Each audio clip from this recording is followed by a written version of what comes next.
सुनी तक बंकाओ कैलकुलेटर मुक्त कमरा को सुनी ये सुनी कमरा को कान बंद कर पूरा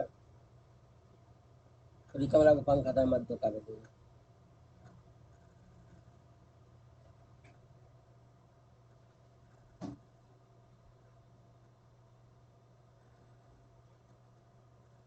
मत कर पंखा तो बंद कर दे फिर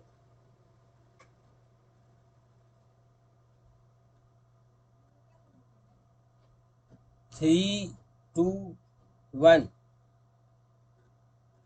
नमस्ते दर्शकों, एग्जाम राशि में आपका स्वागत है। करंट अफेयर्स पर सभी नवीनतम अपडेट और अंतर्दृष्टि के लिए आपका पसंदीदा चैनल। मैं आपका मेजबान हूं और आज हमारे पास आपके लिए एक रोमांचक वीडियो है। इस संस्करण में हम होंगे 19 मई 2023 को हुई महत्वपूर्ण घटनाओं और समाचारों में गोता लगाते हुए।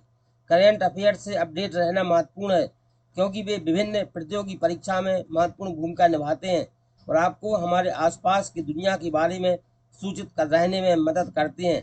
तो आइए समय बर्बाद ना करें और दिन के लिए करंट अफेयर्स की हमारी दैनिक खुराक के साथ शुरुआत करें।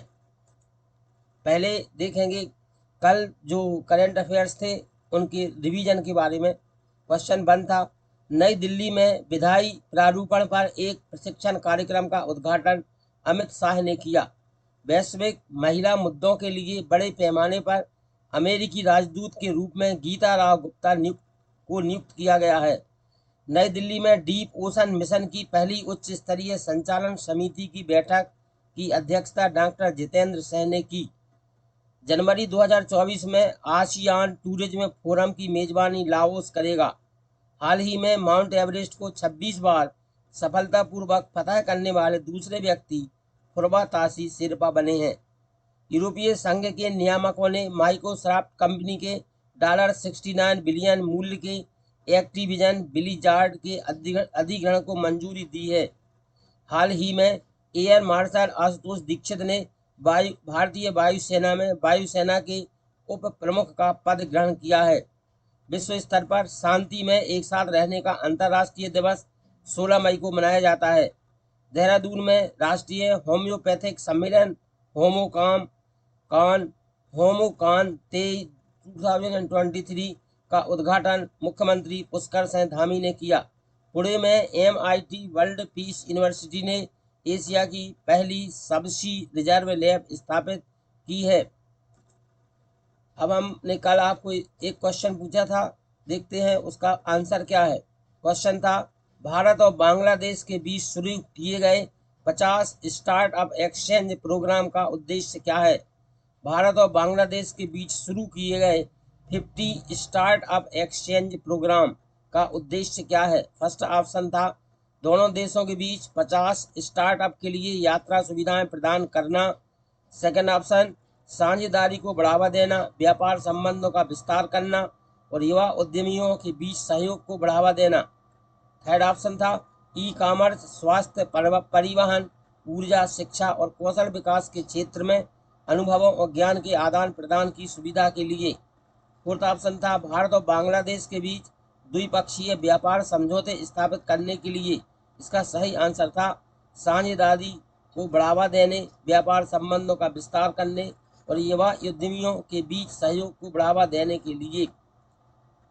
भारत और बांग्लादेश के बीच शुरू किए गए 50 स्टार्टअप एक्सचेंज प्रोग्राम का उद्देश्य साझेदारी को बढ़ावा देना, व्यापार संबंधों का विस्तार करना और युवा उद्यमियों के बीच सहयोग को बढ़ावा देना है। कार्यक्रम दोनों देशों के 50 स्टार्टअप के बीच यात्रा और आदान प्रदान की सुविधा प्रदान करता है। विकल्प तो इस प्रकार से जो विकल्प बी है वह विकल्प सही है। आज के करंट अफेयर्स के बारे में देखते हैं। पहला क्वेश्चन क्या है, विश्व बैंक ने भारत में किस प्रकार की बीमारियों को नियंत्रित करने के लिए $82 मिलियन के ऋण को मंजूरी दी है। विश्व बैंक ने भारत में किस प्रकार की बीमारियों को नियंत्रित करने के लिए $82 बिलियन के ऋण को मंजूरी दी है। फर्स्ट ऑप्शन है जल जनित रोग, सेकंड ऑप्शन है वेक्टर जनित रोग, थर्ड ऑप्शन है जूनोटिक रोग, फोर्थ ऑप्शन है वायु जनित रोग। सही आंसर है जूनोटिक रोग। विश्व बैंक ने भारत में जूनोटिक रोग की बीमारियों को नियंत्रित करने के लिए $82 बिलियन के ऋण को मंजूरी दी है। विश्व बैंक ने पशु स्वास्थ्य प्रबंधन के लिए वैश्विक सर्वोत्तम प्रथाओं को अपनाने में भारत के प्रयासों का समर्थन करने के लिए $82 बिलियन के ऋण को मंजूरी दी है। ऋण का उद्देश्य स्थानीय जूनोटिक, क्रॉस बाउंड्री और उभरते संक्रामक रोगों को रोकना, उनका पता लगाना और उनका जवाब देना और लोगों और जानवरों और पर्यावरण के बीच अंतः संबंधों की पहचान करना है। जूनोटिक रोग वे हैं जो जानवरों से मनुष्यों में प्रेषित हो सकते हैं और उन्हें नियंत्रित करना सार्वजनिक स्वास्थ्य और पशु कल्याण के लिए महत्वपूर्ण है। क्वेश्चन नंबर 2 देखते हैं। प्रधानमंत्री नरेंद्र मोदी G7 और क्वाड शिखर सम्मेलन के लिए किन देशों का दौरा करने वाले हैं? प्रधानमंत्री नरेंद्र मोदी G7 और क्वाड शिखर सम्मेलन के लिए किन देशों का दौरा करने वाले हैं? फर्स्ट ऑप्शन है जापान, पापुआ न्यू गिनी और ऑस्ट्रेलिया। सेकंड ऑप्शन है चीन, रूस और भारत। थर्ड ऑप्शन है संयुक्त राज्य अमेरिका, यूनाइटेड किंगडम और जर्मनी। फोर्थ ऑप्शन है दक्षिण कोरिया, वियतनाम और सिंगापुर। सही आंसर है A Japan, Papua New Guinea और ऑस्ट्रेलिया। प्रधानमंत्री नरेंद्र मोदी 3 देशों की यात्रा पर जाएंगे जो 19 मई से शुरू होगी और 24 मई को समाप्त होगी। इस यात्रा में जापान में G7 शिखर सम्मेलन और ऑस्ट्रेलिया में क्वाड लीडर शिखर सम्मेलन में भाग लेना शामिल है। जापानी प्रधानमंत्री फूमियो किशिदा के निमंत्रण को स्वीकार करेंगे और 19 मई से 21 मई तक G7 शिखर सम्मेलन के लिए हिरोशिमा, जापान की यात्रा करेंगे। देखते हैं क्वेश्चन नंबर 3। एक एकीकृत भुगतान इंटरफेस जोमैटो UPI लॉन्च करने के लिए किस बैंक ने जोमैटो के साथ साझेदारी की है? एक एकीकृत भुगतान इंटरफेस जोमैटो UPI लॉन्च करने के लिए किस बैंक ने जोमैटो के साथ साझेदारी की है? फर्स्ट ऑप्शन भारतीय state bank, second option ICICI bank, third option HDFC bank, fourth option Punjab national bank. सही आंसर है ICICI बैंक। एक एकीकृत भुगतान इंटरफेस जोमैटो UPI लॉन्च करने के लिए ICICI बैंक ने जोमैटो के साथ साझेदारी की है। खाद्य और किराने की डिलीवरी कंपनी जोमैटो ने ICICI बैंक के साथ अपनी साझेदारी की घोषणा की है। वे जोमैटो UPI नामक एक एकीकृत भुगतान इंटरफेस जोमैटो UPI लॉन्च करेंगे। इस नई सुविधा के साथ जोमैटो का लक्ष्य अपने उपयोगकर्ताओं के लिए अलग भुगतान ऐप की आवश्यकता के बिना जोमैटो ऐप के भीतर ऑर्डर करने से सुरक्षित रूप से भुगतान पूरा करने की अनुमति देकर भुगतान अनुभव को बढ़ाना है। Question number 4। हाल ही में भारतीय सेना की गजराज कोर ने असम में किस नदी पर जल राहत नामक एक संयुक्त बाढ़ राहत अभ्यास आयोजित किया? हाल ही में भारतीय सेना की गजराज कोर ने असम में किस नदी पर जल राहत नामक एक संयुक्त बाढ़ राहत अभ्यास आयोजित किया? फर्स्ट ऑप्शन है ब्रह्मपुत्र नदी, सेकंड ऑप्शन गंगा नदी, थर्ड ऑप्शन यमुना नदी, फोर्थ ऑप्शन गोदावरी नदी। सही आंसर है ब्रह्मपुत्र नदी। हाल ही में भारतीय सेना की गजराज कोर ने असम में ब्रह्मपुत्र नदी पर जल राहत नामक एक संयुक्त बाढ़ राहत अभ्यास आयोजित किया। भारतीय सेना की गजराज कोर ने हाल ही में असम में हैग्रामा ब्रिज पर ब्रह्मपुत्र नदी पर जल राहत नामक एक संयुक्त बाढ़ राहत अभ्यास का आयोजन किया। अभ्यास का उद्देश्य बाढ़ राहत कार्यों में शामिल विभिन्न एजेंसियों के बीच संयुक्त समन्वय को मान्यता करना और बाढ़ प्रभावित क्षेत्रों में बचाव मिशन की तैयारी और निष्पादन को बढ़ाना है।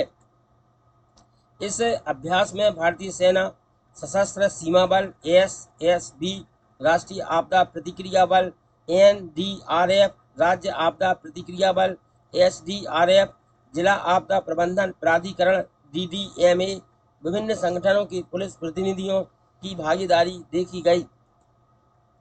क्वेश्चन 5। संयुक्त राष्ट्र महासभा ने किस तारीख को विश्व सतत परिवहन दिवस घोषित किया? संयुक्त राष्ट्र महासभा ने किस तारीख को विश्व सतत परिवहन दिवस घोषित किया? फर्स्ट ऑप्शन है 26 नवंबर, सेकंड ऑप्शन 31 अक्टूबर, थर्ड ऑप्शन 10 दिसंबर, नेक्स्ट ऑप्शन 22 सितंबर। सही आंसर है 26 नवंबर। संयुक्त राष्ट्र महासभा ने 26 नवंबर को विश्व सतत परिवहन दिवस घोषित किया। संयुक्त राष्ट्र महासभा ने 26 नवंबर को विश्व सतत परिवहन दिवस के रूप में घोषित किया है।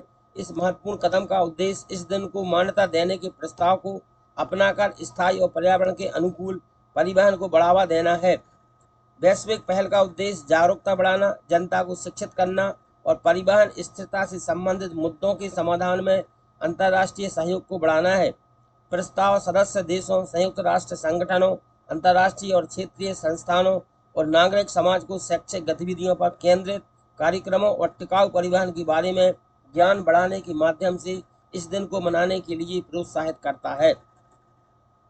क्वेश्चन 6, 2023 में अंतर्राष्ट्रीय संग्रहालय दिवस किस तारीख को मनाया गया? 2023 में अंतर्राष्ट्रीय संग्रहालय दिवस किस तारीख को मनाया गया? 18 मई, 12 जून, 30 अप्रैल, 7 जुलाई। सही आंसर है 18 मई।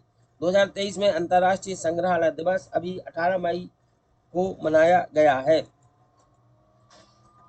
अंतर्राष्ट्रीय संग्रहालय दिवस गुरुवार 18 मई 2023 को मनाया गया। अंतर्राष्ट्रीय संग्रहालय परिषद ICOM द्वारा घोषित इस दिन का उद्देश्य संग्रहालयों के महत्व के बारे में जागरूकता बढ़ाना है, क्योंकि वैश्विक सद्भाव और विकास के लिए मूल्यवान मंच। इसका उद्देश्य सांस्कृतिक आदान प्रदान, शिक्षा और विरासत के संरक्षण को बढ़ावा देने में संग्रहालयों के महत्व को बढ़ावा देना है। क्वेश्चन नंबर 7, 2023 में विश्व उच्च रक्तचाप दिवस कब मनाया जाता है? विश्व उच्च रक्तचाप दिवस कब मनाया जाता है? फर्स्ट है 17 मई, सेकंड 8 अप्रैल, थर्ड है 5 जून, फोर्थ है 22 जुलाई। सही आंसर है 17 मई। तो विश्व उच्च रक्तचाप दिवस 17 मई को मनाया जाता है। 2023 में 17 मई को विश्व उच्च रक्तचाप दिवस मनाया गया। इस वार्षिक कार्यक्रम का उद्देश्य उच्च रक्तचाप, इसके कारणों, रोकथाम और प्रबंधन के बारे में जागरूकता बढ़ाना है। यह दिन उच्च रक्तचाप से जुड़े जोखिमों के बारे में जनता को शिक्षित करने और उच्च रक्तचाप को रोकने और नियंत्रित करने के लिए स्वास्थ्य जीवन शैली विकल्पों, नियमित शारीरिक गतिविधि और उचित चिकित्सा देखभाल को बढ़ावा देने के लिए एक मंच के रूप में कार्य करता है। क्वेश्चन 8, कांस फिल्म फेस्टिवल 2023 कब होने वाला है? कांस फिल्म फेस्टिवल 2023 कब होने वाला है? फर्स्ट ऑप्शन 16 से 27 मई, सेकंड ऑप्शन 8 से 15 जुलाई, थर्ड ऑप्शन अप्रैल 5 से 10, फोर्थ ऑप्शन 20 से 25 जून। सही आंसर है 16 से 27 मई। कांस फिल्म फेस्टिवल 2023 16 से 27 मई को होने वाला है। कांस फिल्म फेस्टिवल 2023 16 मई से 27 मई तक होने वाला है। यह प्रतिष्ठित फिल्म फेस्टिवल अपने 76वें संस्करण में कई उल्लेखनीय फिल्मों को प्रदर्शित करता है। इस अवसर के लिए जूरी की अध्यक्षता करने के लिए प्रसिद्ध स्वीडिश फिल्म निर्माता रूबेन ऑस्टलैंड को चुना गया है। महोत्सव का आधिकारिक पोस्टर अभिनेत्री कैथरीन डेनेउवे को सिनेमा की दुनिया में उनके प्रभावशाली योगदान के लिए श्रद्धांजलि देते हुए लियोनेल एबिगनन और स्टीवन ड्यूराय द्वारा ला चिनोइस 1968 के फिल्मांकन के दौरान जैक गैरोफलो द्वारा ली गई एक छवि का उपयोग करके बनाया गया था, हार्टलैंड विला। फेस्टिवल की शुरुआत जयार्ड डू बेरी द्वारा निर्देशित फिल्म माई बहन से होगी और समापन पीटर सोहन द्वारा निर्देशित लोकप्रिय पिक्चर एनिमेटेड फिल्म एलिमेंटल से होगा। क्वेश्चन 9, प्रतिभा भुल्लर माल्डोनाडो ने किस विभाग में दक्षिण एशियाई महिला के रूप में सर्वोच्च रैंकिंग प्राप्त की है?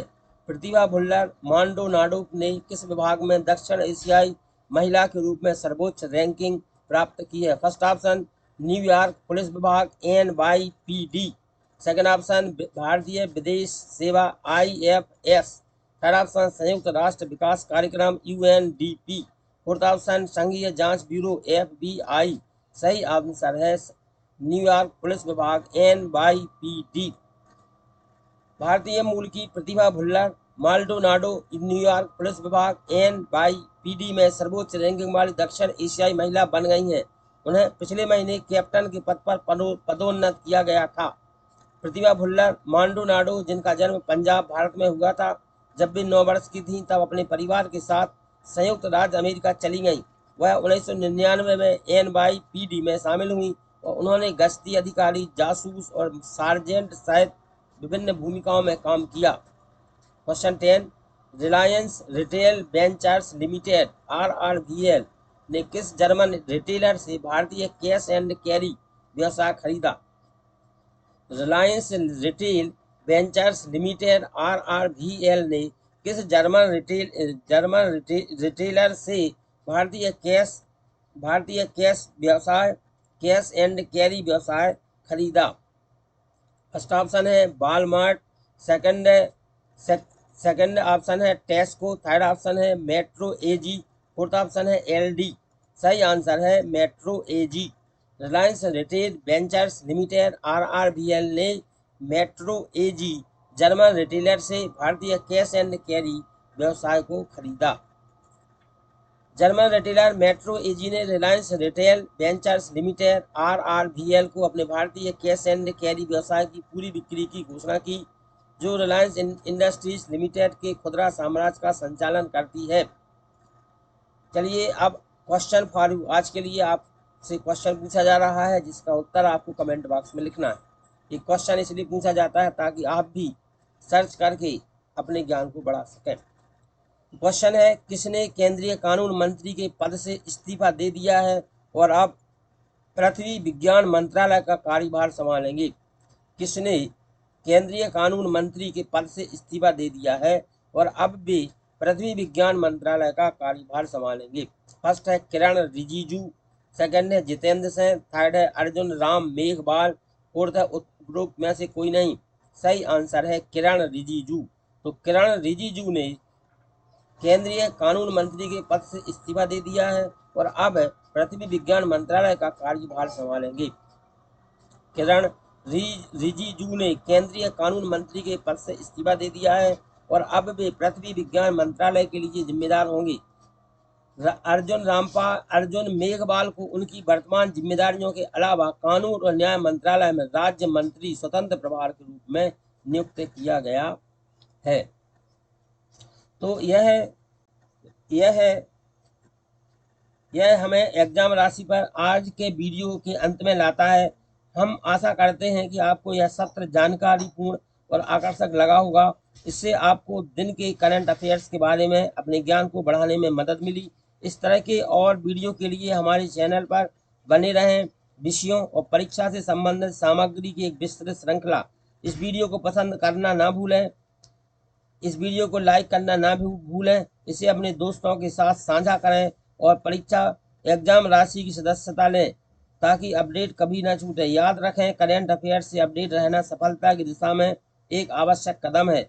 आपकी परीक्षा और एक सुविज्ञ नागरिक बनने में देखने के लिए धन्यवाद और हम आपको जल्द ही और अधिक रोमांचक सामग्री के साथ दिखेंगे। तब तक सीखते रहें, बढ़ते रहें और उन परीक्षा में उत्तीर्ण होते रहें। अलविदा और आपका दिन शानदार रहे। धन्यवाद।